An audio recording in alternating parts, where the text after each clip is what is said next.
Hello everyone, welcome back to my channel. এই দেখো বন্ধুরা, কম্বল আর ভম্বলদের জন্য চিকেন বিরিয়ানি মাখানো হচ্ছে। এবার ওরা খাবে, ওদের খুব খিদে গেছে। কম্বল বিরিয়ানি, কম্বল এখানে বসে আছে, দাঁড়িয়ে আছে একজন, ওই একজন লেখা আছে। কম্বল বিড়ালগুলো ভাগ নিচ্ছে। ওটা লালি, লালজন দেখতে হবে। কে গলা দিয়ে ফেলে নিয়েছেন লালি। এবার সার্ভ করতে হবে।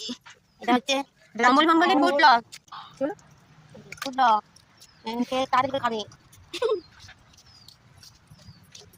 কম্বল ভাজা হচ্ছে, কম্বল খাবে। কম্বল 5 মিনিটে শেষ করতে পারবি খাওয়া? লালি দেখছে। থালা পরিষ্কার হবে? কম্বল থালা পরিষ্কার হবে?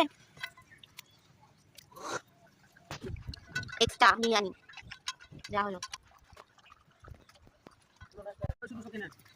প্রায় ফিনিশ করে ফেলেছে বাড়ি। কম্বল আস্তে আস্তে খাচ্ছে। কম্বলের খেতে মানে 2 ঘন্টা সময় লেগে যাবে। ঠিক আছে? আর খাবি না? ফুড ব্লগটা কি হলো?